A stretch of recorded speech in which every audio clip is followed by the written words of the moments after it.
Assalamualaikum warahmatullahi wabarakatuh. Hari ini Pak Ali akan membahas tentang materi melaksanakan kewajiban menjaga kelestarian sumber daya alam. Sekaligus akan membahas tugas halaman 137 di buku Bu Pena. Jadi siapkan buku dan alat tulis untuk mencatat materi-materi apa yang penting di dalam video kali ini.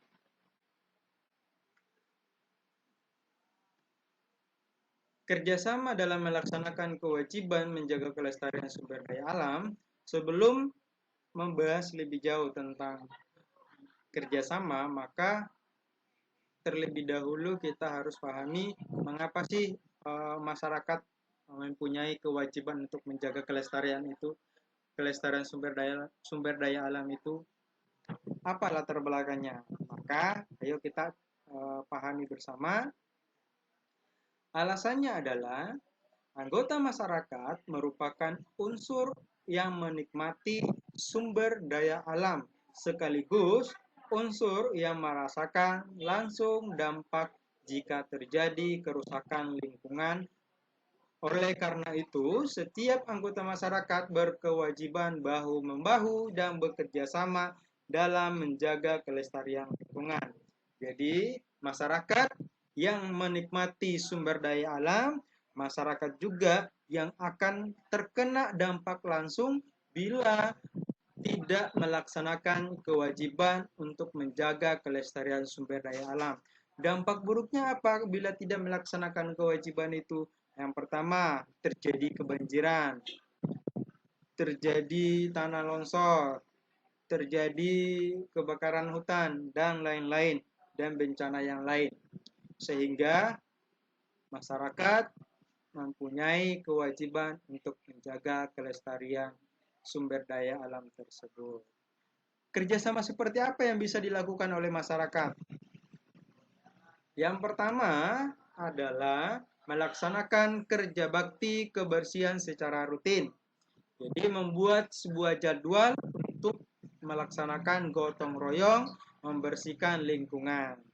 Yang kedua, saling mengingatkan jika ada yang merusak lingkungan atau bila menemukan warga lain yang merusak sumber daya alam, maka wajib kita untuk menasehatinya atau mengingatkannya kembali tentang perbuatan yang dia lakukan. Yang ketiga adalah melakukan reboisasi atau penanaman kembali di lingkungan sekitar tempat tinggal kita dengan menanam kembali tanaman, kita bisa mendapatkan lingkungan yang asri sehingga terbebas dari yang namanya tanah longsor dan juga banjir. Yang keempat, menyediakan tempat sampah di beberapa titik di lokasi penting yang sering dilalui masyarakat. Untuk minimalisir kebiasaan masyarakat untuk membuang sampah sembarangan, maka kita harus mengakalinya dengan menyediakan sampah di beberapa titik atau memperbanyak tempat sampahnya. Kebiasaan membuang sampah itu bisa terjadi karena tidak adanya tempat sampah yang disediain sehingga dia membuang sampah sembarangan. Nah, yang terakhir mengelola sampah dengan baik. Sampah plastik kita olah dengan baik, sampah botol kita olah juga dengan baik. Karena sampah botol dan sampah plastik itu bila berada di lingkungan maka itu bisa menjadi merusak lingkungan. Maka sampah botol itu kalau bisa dipisah karena untuk hancur ke dalam tanah itu membutuhkan berjuta-juta tahun. Kerjasama warga masyarakat dengan pemerintah dalam menjaga kelestarian lingkungan atau sumber daya alam. Tadi kita melihat beberapa kerjasama masyarakat yang bisa dilakukan.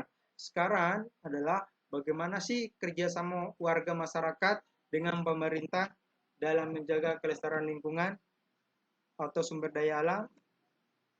Yang pertama adalah kerjasama antara masyarakat dan pemerintah dapat dilaksanakan dengan penetapan dan pelaksanaan aturan dan program-program lingkungan, yaitu membuat sebuah aturan tentang bagaimana mengelola sumber daya alam, atau membuat program-program lingkungan hidup agar masyarakat memahami bahwa pentingnya sumber daya alam itu. Yang kedua adalah ikut mendukung aksi kerjasama atau gotong royong dilakukan oleh masyarakat setempat dengan cara menyediakan alat atau bahan atau tenaga untuk mendukung pelaksanaan itu. Dan yang ketiga adalah memberikan sanksi kepada perusak lingkungan. Jadi pemerintah bisa memberikan sanksi kepada warga yang melanggar aturan dengan cara merusak lingkungan.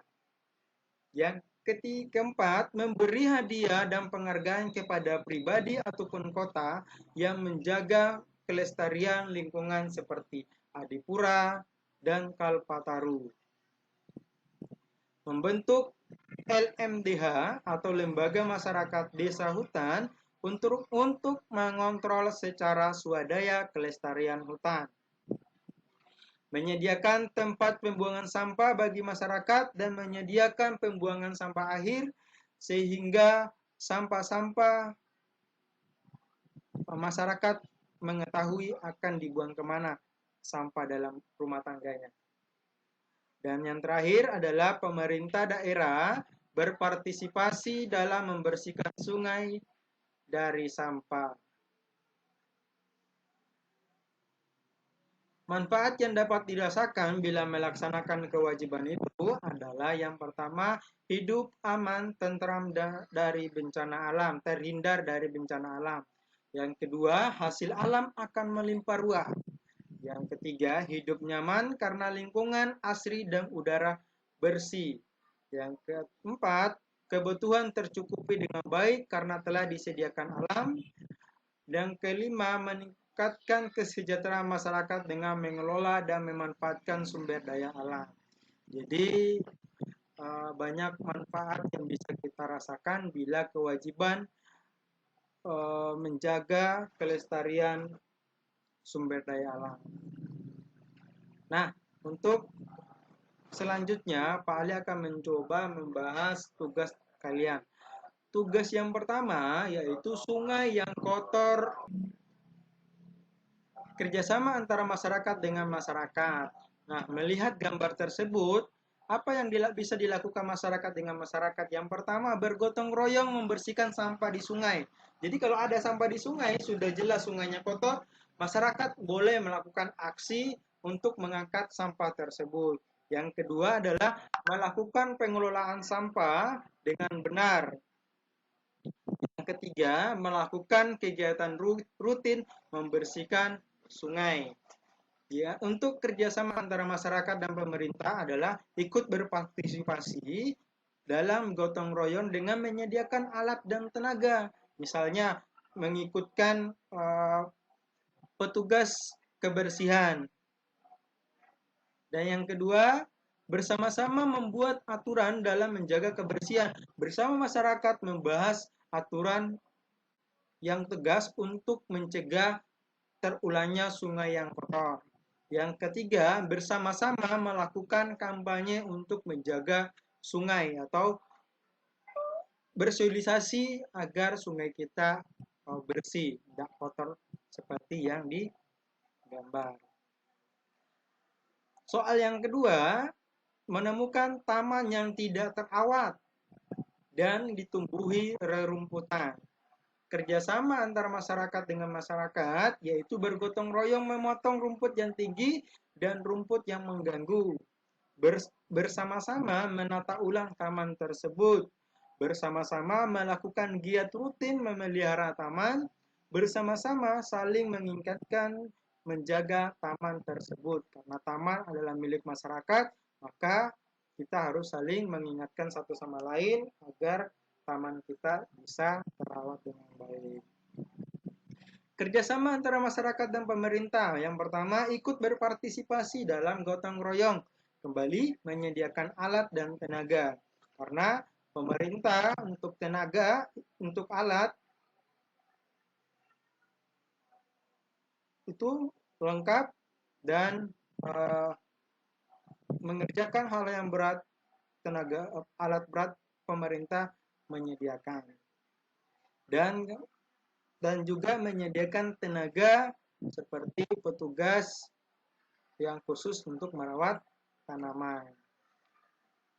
Yang kedua adalah pemerintah mengalokasikan anggaran untuk perawatan dan pergantian fasilitas taman.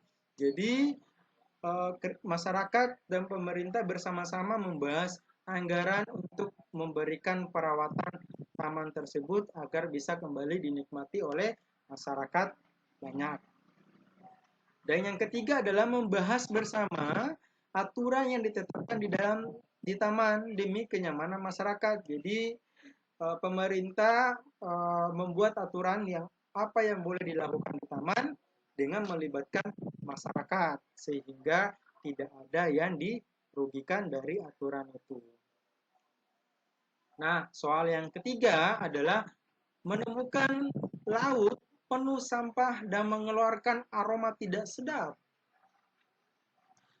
Apa yang bisa dilakukan oleh masyarakat dengan masyarakat? Yang pertama adalah bergotong royong mengangkat sampah di sungai. Bekerja sama untuk saling mengingatkan agar tidak membuang sampah di laut, melakukan giat rutin membersihkan sampah-sampah di laut. Kerjasama antara masyarakat dengan pemerintah ikut bergotong royong bersama masyarakat dengan menyediakan alat dan tenaga. Ikut membahas bersama aturan yang menjaga laut tetap bersih. Jadi, agar tidak terulang lagi sampah di laut banyak, maka dibuat aturan agar masyarakat atau perusahaan tidak membuang lagi sampah ke laut. Dan ketiga adalah bersama-sama melakukan sosialisasi atau kampanye untuk menjaga laut agar terhindar dari sampah-sampah yang bertumpukan. Nah, soal yang keempat atau gambar yang keempat, hutan yang gundul oleh penebangan hutan. Maka, apa yang boleh dilakukan yaitu apa yang boleh masyarakat lakukan yaitu bersama-sama melakukan reboisasi karena hutannya sudah gundul, maka harus dilakukan reboisasi oleh masyarakat agar hutan itu tetap menjadi bermanfaat untuk masyarakat. Yang kedua adalah bersama-sama menjaga hutan dengan tidak menebang sembarangan.